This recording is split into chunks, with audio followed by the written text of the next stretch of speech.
Hello,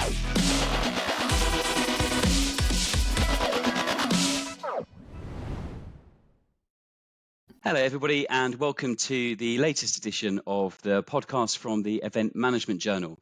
My name is James Cannell, and I'm here today with my co-host, Alan File. Hi, Alan. Yeah, morning, James. Morning, Aaron. Nice to see you. And we're also joined by Dr. Aaron Tham from the School of Business and Creative Industries, University of the Sunshine Coast in Australia. And Aaron's going to talk to us today about his new article in Event Management, which is the introductory piece for a curated collection in the journal. It's called Social Media and Events, a curated collection of papers published in Event Management from 2015 to 2022. Hi, Aaron. Hi, how are you? How's everyone? Good, thank you. Good. What we're going to do is start things off by asking you to tell us a bit about yourself. Where are you working? What are you working on? What's your research area? And then we'll take the conversation from there. So maybe you could start off, Aaron, by telling our viewers and listeners who you are and what you're working on at the moment. Sure. I'm Dr. Aaron Tam, and I'm the subject component lead in tourism, leisure, and events at the University of the Sunshine Coast. So what that means is I teach across all the breadth of tourism, leisure, and event courses, look after all the staff and students in that space, and also on different portfolios as well. I've been involved with, as of now, like 4 different association committees. I'm COTI, Executive Secretary. I'm an ICA ambassador as of this year. I'm on the Committee for Brisbane Olympic Task Force for Legacy of the 2032 Games, and also working across different areas, including conference hostings and other mega events, for example. So just a bit about myself. What are some of the areas that I'm working on, particularly in the post-pandemic space, looking at conferences of interest, and also the carbon footprints that come with them. Have they changed? How are they different, past and present? And what the composition of the conference looks like. And at the heart of it is, of course, my passion for event legacy, thinking about how events can be more contributing to the communities. And that's something that I've been quite passionate about as well. You're on a lot of committees and involved in a lot of organisations, Aaron. You're incredibly busy. I find myself really tired listening to Aaron, your workload. I'm impressed. Well done. And the beauty and you're of, saying you're on the go on, sorry. Yeah, on being on the committees allow me to also see events research as both a participant and also as a researcher. And that's the beauty of some of the work that we do. It's not one that you sit in your ivory tower and hypothesize all day. It's one where I feel I got to get my hands involved in. I started out from an events background. So when I grew up in Singapore, we ran the first Formula One race. We opened the 2 casino resorts. We did the Youth Olympics. And that's what got me involved with the events. So quite different to a traditional academic, perhaps, in many spaces. And that kind of drove my passion. So being involved in as a committee also allows me to put in place some of the event toolkits, legacy, and at the heart of it, I don't know if we do this well enough, this area of succession planning the next generation for event leadership. That's an area which I sometimes struggle with myself. So I try and write everything down and pass on the baton, because the next president or the next secretary will come along. Yeah. Aaron, do you know, I agree with you. I served on a DMO in Britain for 7 years, and I think I probably learned more in that 7 years than I did in the previous 10, 12 as an academic. So your learning curve is very, very, very steep, but you're thrust in at the deep end, which is the best way to learn. So no, I agree with you. And you're on the legacy committee for the Olympic Games in Brisbane, did you say? Yeah, there's a few committees and subcommittees. So legacy was one given to us. One of the areas that we look at include things like sustainable transport and taking a leaf out of what's happening this year in Paris and LA, for example. Have been on the radio in podcasts and interviews on things like electric ferries and like air taxis, and those are already being developed by student prototypes, as well as also other private consortiums keen to be part of this exciting landscape. It's, well, 8 years in the making, but certainly not too early to start. And did you say air taxis? Yes. So there's a Wow. few, probably closer to where Alan is, there's a few cities that have launched them as a prototype and looking at the pilot, the commercial viability, the airspace, cost, safety, obviously, but there are different models now. They're abbreviated as VTOL, vertical takeoff lines, and they go quite quietly, but also navigating, tall buildings, airspaces, hospitals, and yeah, it's an exciting one. I think the Dubai World Expo had some of them as well quite recently as a bit of navigating the traffic, which it's not really existent in Dubai compared to many other big cities, but it was certainly an exciting pioneering space for many of the mega events.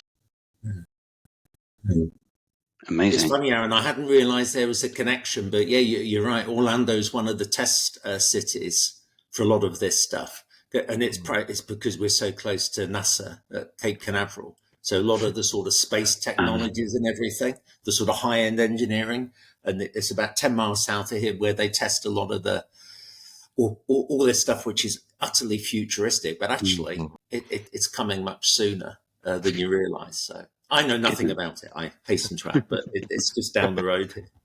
Yeah, good for you. Can I ask, Aaron, with all this activity going on all this span of interest, how did you get into the social media, your papers about social media and events?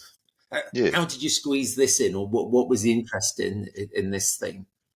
Well, my PhD was actually in the area of social media and tourism decision making. And when I first started back in like 2010, social media was very much in its infancy. And so what we've started to then explore was the lens of social media entering different parts of Have we lost Aaron, maybe? I think my question completely threw him. Yeah. It's been a bit of a weak connection from the start for him, so I don't know if this is a reboot or something. Yeah.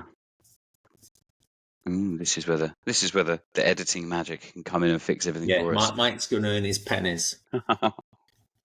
Funny enough, James, I think I'm as clear as I've ever been, and you are. So for ourselves, the cross Atlantic, we're okay. Yeah, we're fine. It's everyone else. Okay, here we go. Am I back? You're definitely back. Yeah. Sorry. Don't worry, Anne. What I'll do, I'll track back with my question, okay? And then Mike can do whatever he does with the buttons, okay? Yeah, I do apologize. Aaron, based on your huge variety of stuff that you're doing, how did you get the interest in social media and events, which is obviously the theme of your paper this morning? Yeah, my PhD was in the area of social media and tourism decision making. And in that space, when I started, more than almost 14 years ago, there was very little in the events landscape. Then came Twitter and MySpace, and now we've got obviously Facebook, Instagram, and TikTok, and that's starting to now change the complexity of how events engage and become almost like a center of the whole platform and experience-scapes. And so when I was looking at this article, I wanted to see how it would be able to extend events from a physical space to also a digital sphere, and looking at the different stakeholders. Some, for example, operationally find it a bit of a cost as a barrier for adopting social media into their landscapes. It's not so much the tool, it's more the software and sometimes ensuring that there's value for returns on investment. But audiences now kind of expect it. I mean, you look at examples like Super Bowl and some of the mega events, social media is right at the heart of even your first connection to the website, for example. So is it gone full circle whereas instead of having the event with social media, social media is now driving the design delivery of the event itself, particularly thinking the Super Bowl you mentioned, which is here in just 2 weeks' time?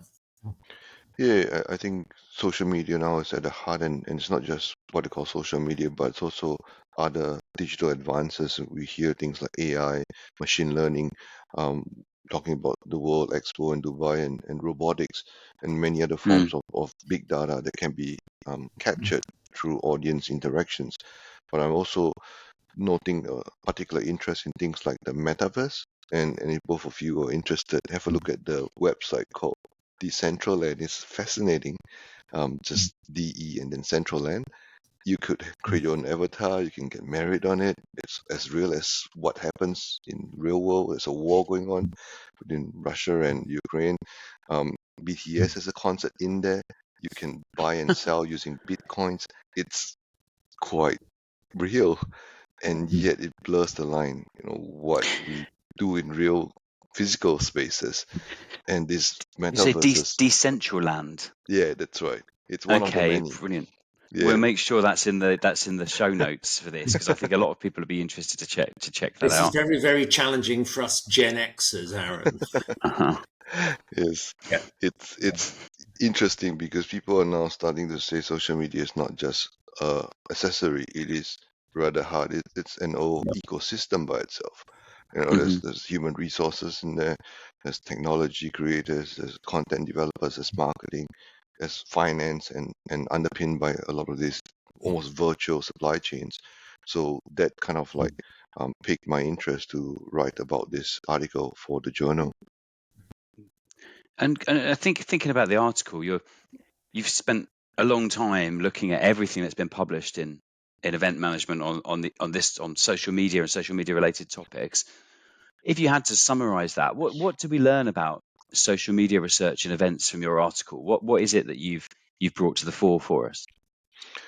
Well, when we see social media utilized by some of the, I guess, trailblazers in the events landscape, it brought a very quick catalyst of a chain reaction among attendees, among other competitors to adopt them similarly because they could see the power and the appeal and the sponsorship come through. I'm obviously paying close attention also to areas like esports, which has got a huge social media Hmm. brand like EA Sports and so on. And talking about the Olympics, the virtual or esports gets almost a 7-to-1 sponsorship revenue compared to physical events.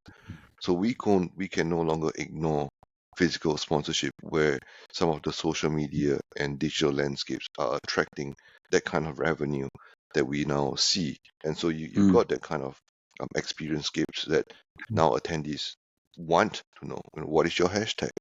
What am I sharing on platforms? How do I engage on TikTok, for example? And that's Mm. a big question as well. I don't think my paper has answered all those questions. We just published another article on TikTok and destination marketing, and many destinations are still asking that question. What's the return on my engagement? It's not even an investment anymore. But how do I actually measure some of the returns? With Facebook, um, the article does show that it can create event loyalty and identity. You've got the ability to connect to wider audiences, things like captioning some of the Auslan or sign languages that you can put on digital landscapes. You can do it in multi-languages, for example. You can create social media with accessible technologies, font sizes, sound and Mm. audio monitoring. And so some of these things become valuable assets that I think for both academics and practitioners, they can use that at their disposal. But you say in your article as well that was it the first paper published in event management that talked about Facebook was in 2015? Mm, Did we come late to all of this in events? Are we I was going lagging to say behind other this. areas? mm. Yeah. Yeah. Because everything you're talking about sounds so exciting, and so I'm guessing events must be innovating in this space all the time. But is events research a bit late to the party? To some extent, we needed to know, one, what the technology was and what the data looked like. And Hmm. and looking at the progression, it's not just events, it was hospitality, it was leisure, it was many landscapes that said, what is this? And Mm. how do I make sense out of it? So it took time for people to scale the data to get some sense of how do I measure, event analytics, which was very much at a later stage to when it was first founded back at the tail end of 2009, 2010. What we now have are a lot of tools that enable us to very quickly navigate that. But there are obviously other challenges. Twitter became X, and that's an extra paywall. And now some of these things, where what we call the API for events or social media, is not easily accessible. There's a lot of manual handling, and that takes time. So if, like what Alan and we were talking about, if we wanted to analyze Super Bowl, it would take us an enormous amount of time just to get through that data, because there's just so much to deal with. And that probably answers your question, James, about are we late to the party, and potentially in the future with, I don't know, if event AI, perhaps that might be better to collate real-time information. But of course, there are questions that we don't have clear answers around, like AI and event ethics, for example. Yeah, Aaron, can I get one thing? You mentioned Twitter and X, and obviously in the United States, I would argue a lot of the platforms which essentially come from here, they're becoming very politicized. So for the past sort of 10 years, we've all grown up or matured, just assuming that all these things are going to be there in like a generic way, when in reality, they could just stop tomorrow. So the potential for disruption is actually quite big in the future, because, depending on what Mr. Musk decides he wants to do, the world follows. So I was just wondering, I don't think it maybe came through in the papers, but do you see, I guess, for the future, everyone's going to have multiple platforms just in case one vanishes, which is a distinct possibility now? Yeah, and I think we have the beauty of, well, social media as a collective term of different platforms. Yeah. Facebook, Instagram, Twitter, or X, TikTok, they all behave quite differently. And there are nuances and somehow generational differences. So on Facebook, for example, which many people understand and have, and it's got a huge population base online, some don't want to be on it because dad and mom are on it. So I don't want them to know what I'm doing It's on us. it. Yeah. And yet, like you say, the politics behind things like TikTok, which is banned in certain government circles and political environments as well. Yet it's powerful because it's easy to use. It's so customized and personalized that countries and cities continue to use it. Looking at some of the celebrities almost and using TikTok as almost like their child.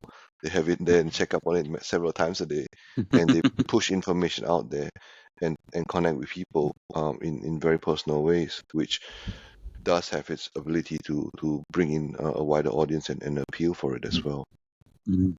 Yeah. Can I ask, Aaron, did any of your findings or any of the papers that you looked at, did they really shock you or surprise you in terms of the findings? Like, wow, I had no idea. Was there anything in that was quite standout? Yeah, I looked at the data, and I know that in some of the outcomes, particularly in business events, which is one of the strong and, I guess, less price elastic type of event landscapes, my surprise was the low take up by event attendees in business events as compared to leisure events like festivals and concerts. They were very much more wanting the face-to-face, the personal, the interactions, rather than engaging on social media. I think the percentage was something like 6 to 10%, and that's quite hard because for many of the large event organizers like C-Event and so on, they're pushing the app as almost like you have to get this if you want us to run your virtual or hybrid events. But it costs, and for many organizers, I think that's a huge challenge to break through if only 10% of Yeah. 300 people use the app on a regular basis. So yeah, it's interesting that the different nuances or genres of events reveal a very different pattern to some of the adoption rates as well. And is that because is what you're saying that business events they have a lot of their in-house apps? There's a lot of, like you say, C events. Other event technology companies are available, but people like that saying, we're bring your technology solution, we'll give you an app that can do everything for your delegates, and it keeps them sticky to that app.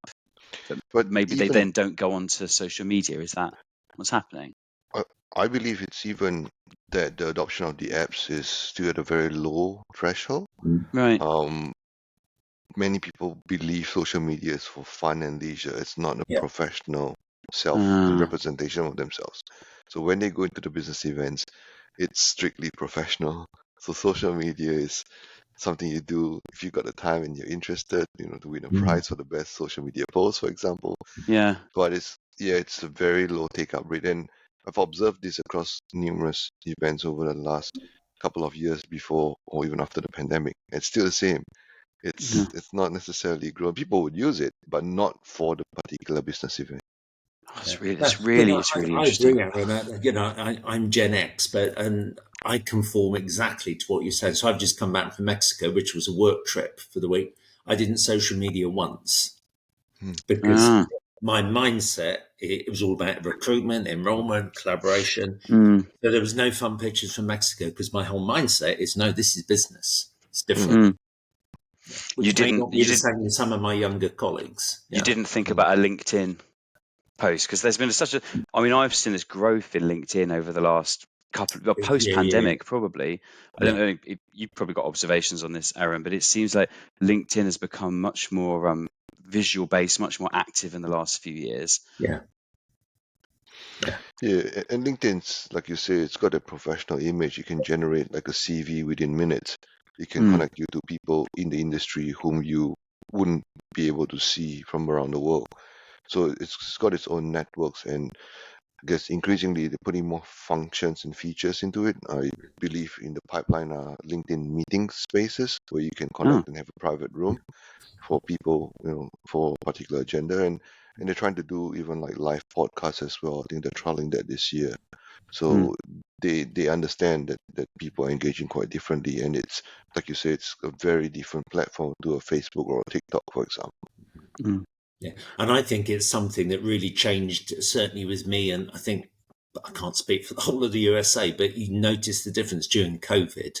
All of a sudden, LinkedIn became the essential platform for collaboration for business because everybody was virtual. So it took on Mm. like a different, you had a different mindset when using it, which you know, which I think has continued. But not when I travel, James. I can only do one task at a time. I can't multitask. Yeah. Where do you think the future is, Aaron? There's all these things out there, and it's exciting. It's a really exciting and interesting area to be in. Where you mentioned the metaverse earlier, Hmm. is that the direction for future research, or what other things are out there in social media that some of our listeners might be thinking, I need to tune into this direction in terms of I future? believe the future is in the area of how we, I guess, decipher event data in these Yeah. digital spaces.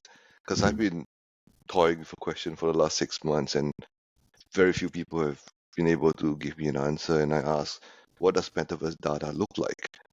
Is it just Mm. interviews or observations or photos? Because that's no different to Twitter or Facebook or Instagram posts.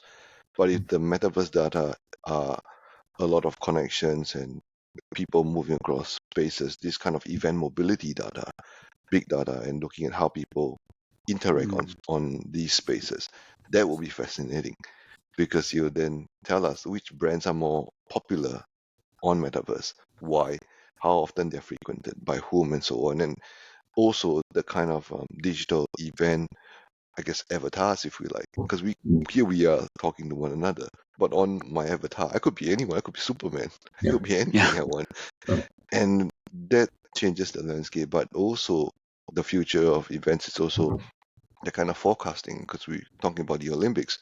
In 8 years' time, it will be very different from what we're doing now in terms of even podcasting or even of writing of articles. I think some of those technologies will expedite some of the outcomes we want or the methodologies that we need to get the data to be distilled in a way Mm. that we can analyze that information.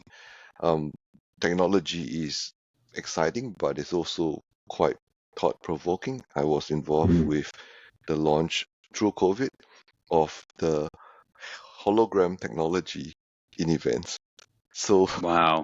in Singapore, they asked me to take a picture of me in front of my mirror, send it to them, so that when I was speaking in Brisbane and turned my body to the left, my hologram on the stage in Singapore turned left. Wow. And I was Yeah.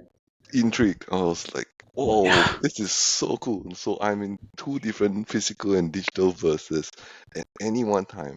I could, change a lot of those things because I can reach different audiences. I can interact with myself digitally, and Mm. yet the kind of hybrid events would take on a very different meaning altogether. I think it's fascinating, isn't it? That you're talking about the technological change, which is going to drive what kind of research is possible as well. Not Mm. just what's the object of our research going to be, but the technology is going to enable maybe new methods, new approaches, new types of data. It's going to be really hard for people to keep track of that, I think. Yeah. And And, Aaron, it's really interesting. James, you may have seen this in the Times Higher. I think it was not last week, the week before. There was an article on avatar professors Right. and the whole of all this use of technology. So James could essentially stand in his home and actually teach to multiple campuses at the same time through his holograms and everything. It was like, wow. Wow. And, Wow. after the initial, wow, this is really cool, when you start thinking it through, you think, well, why not? Why not? Why not? It's If I get to choose, a bit like on my university website profile, there's a photo of me from 5 years ago. If you I always choose if the younger picture. if I can keep the 5 years ago me for my avatar, that'd be great. Be My great. vanity, that'd appeal to my vanity, very, very much so. I think as well, there's a real opening up, I think, in a lot of this for qualitative methods, mm, Huge. for anthropological methods, ethnographies of these spaces. A lot of social media research that I've seen in the last years has been very data driven. People have, we've rightly been very excited about all these data points, but a lot of the things you're suggesting, Aaron, are very different ways of doing events, different ways of interacting. There'd be so much richness for us to get stuck into, I think.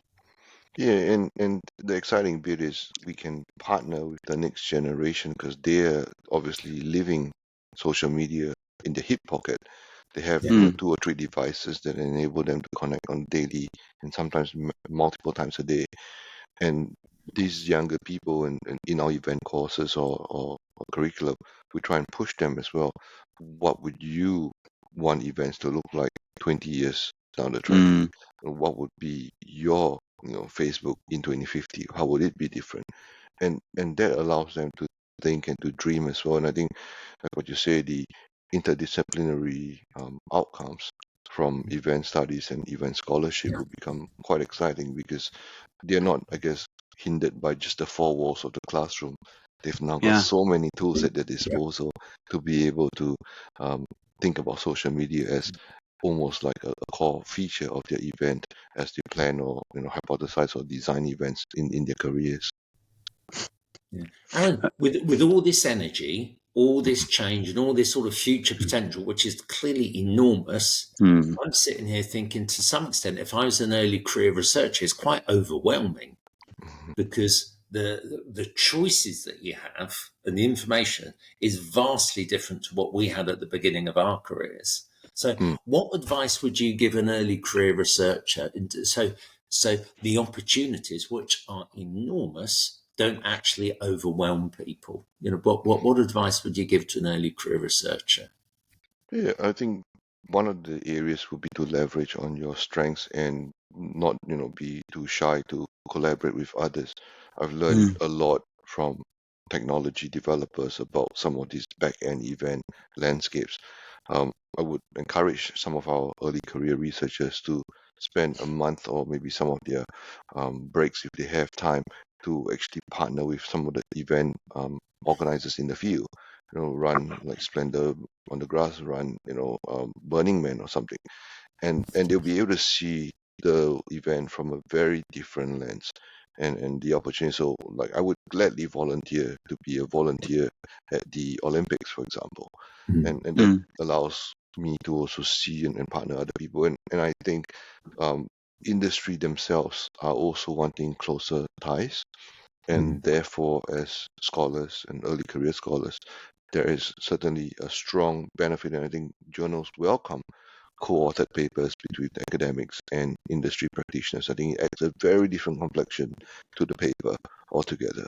So that's some of my advice, and I think increasingly now, it's a very global landscape. I will never hesitate to reach out to someone on another side of the world if I need to tap on their expertise, things like air taxis for events, for example, because they've done the trials, they've done the prototyping, they've done the risk assessments, and so we can learn in a much faster pace rather than be overwhelmed by having to do everything from scratch. Yeah, I think that's really great advice. I love the idea of papers, and not just the papers, but the research done collaboratively with industry. I think that's still a real challenge for people, and if you can get stuck into that earlier in your career, I think you're right. That'd be a real platform to just go in whatever direction you want. But last question we like to ask people on the show is, have you got any reading recommendations for our viewers and our listeners? Is there anything maybe in the journal or something else that you think people should really have a read of if they want to learn more about this or more about something else that you think is interesting for them?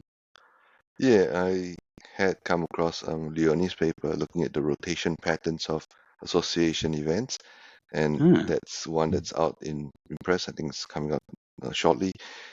This one's interesting because often we hold conferences or we attend conferences and everyone's asked at the closing ceremony, so where are we going next year?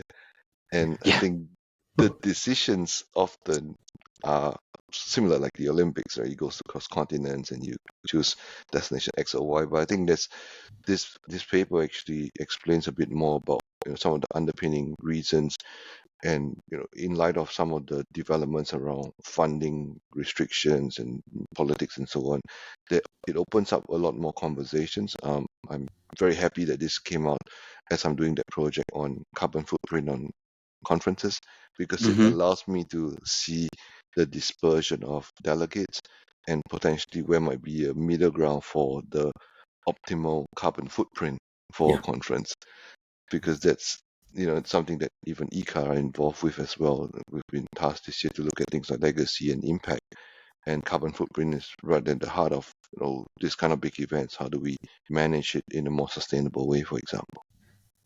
Fantastic. We'll make sure there's a link to that paper in the show notes so that everyone can have a read of it. Thank you very Do you know much. what? It's really interesting, James and Aaron, because what you said around it's amazing how what I've learned on my travels. It's amazing how people view this from their own country perspective. So they get very green and serious, but they forget it's like, but people come from all over the world. So it's quite interesting, particularly with people coming to the States. It's like, but that's a really long distance. But but it's a long distance for Americans to go the other way as well. So seeing it as a holistic piece is a little bit lacking at times. But no, I agree with you. Good choice. Good choice. Thank you very much. And thank you very much, Aaron, for your time. We really appreciate you speaking to us today. Thank you to our viewers and listeners. This has been the Event Management Journal podcast, and we look forward to speaking to you again soon.